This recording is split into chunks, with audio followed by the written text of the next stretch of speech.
First thing we're going to look at is the on-axis linearity and the listening window. So you can see from this graphic, the on-axis linearity looks pretty good for the most part, but there are certainly some standout areas, and one particular being this dip right here at around 900 hertz or so. On the positive side, however, look at the bass.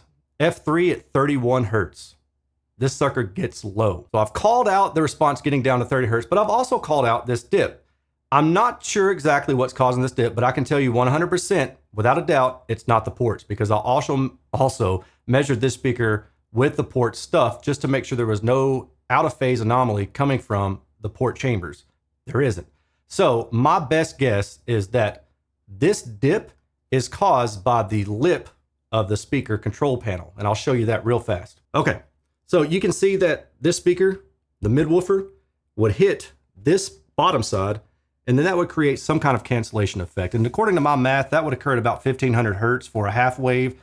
And then for a quarter wave, it would be around, what is about 750 hertz or so. That's my best guess, is that it's some kind of diffraction effect, either from the top of that control panel or maybe from the side where the grill snaps into place, because the grill is removable. Now, removing the grill didn't fix any of this either. This is the spinorama data, which gives us an idea of how equalizable the speaker is, how uniform is the speaker on and off axis as you move around the speaker and as you go above and below the speaker. We can see the same thing that we saw earlier in the black and the green dashed line, which are again the on axis and the listening window response. So a spatial average plus or minus 30 degrees to the side, plus or minus 10 degrees above and below the overall on axis performance. But the thing that's really noteworthy is just how good the sound power tracks and the early reflections track to the on axis and the listening window. So that means that the speaker is going to be equalizable should you want to make things adjusted to your own taste. And the main thing, though, is that the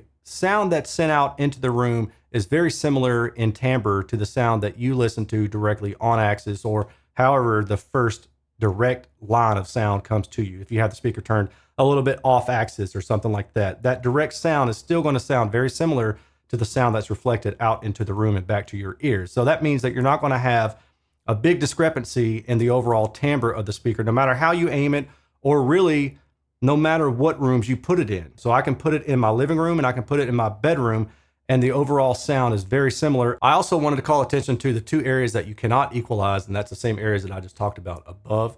So you're not going to be able to equalize those because the directivity mismatch is mainly in the vertical response. And we'll talk about that in a little bit. This is the estimated in-room response at 0 degrees and at 30 degrees. And you can see they track pretty well. There's not a lot of bunching up, indicating that there's not any kind of directivity mismatch through the horizontal response at least. And if you wanted to tailor the sound overall, you could just turn it off axis or more on axis, depending on what it is that you're looking for in your room. And here's a general trend line where I pointed out, what does it mean when you have that dip at around 900 and that dip at around 1.6? So I was able to equalize those up a little bit. It didn't make a huge difference, but it did make a little bit of a difference, at least to my biased sided testing. And what I noticed was that by boosting that 900 hertz up a little bit, it gave the snare a little bit more of a thwack sound, right? Just a little bit more character to some snares. When I boosted that 1.6 kilohertz area up a little bit, there was a little bit more attack, especially like in saxophone and trumpet. I noticed that. This is the horizontal radiation, and you can see that it's about plus or minus 60 degrees to the mid-range. Actually starts off around 70.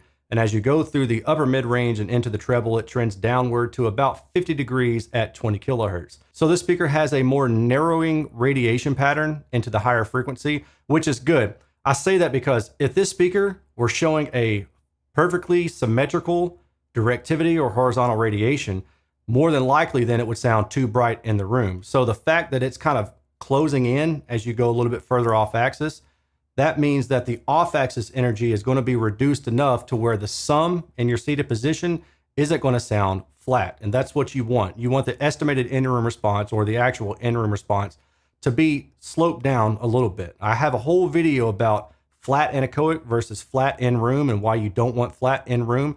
Make sure to check that video out when you get some time if you haven't seen it already. This is another way of looking at the same data. So this is the 0 degree response and all of the other axes. All the other axes are compared to 0 degrees, which means that it's normalized.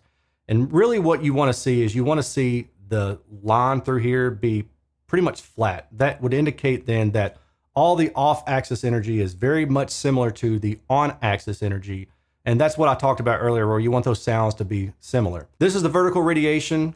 And then what I'm seeing in this data is don't go beyond about plus or minus 10 degrees of that tweeter line, because if you do, you're going to suffer a lot in the overall character of the speaker. Harmonic distortion, 86 dB at 1 meter, super, super low. 96 dB at 1 meter, again, super, super low. And multi-tone distortion, full range. There is some peaking going on around this 800 to 1 kilohertz region. And I find that interesting because that's also around where that dip occurs when we looked at the frequency response. Are those related?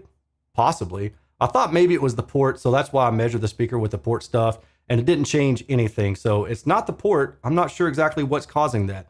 The main question though is it audible? Normally, if this were broad through here, going through the entire mid-range, I would say, yeah, you're probably gonna run into some trouble.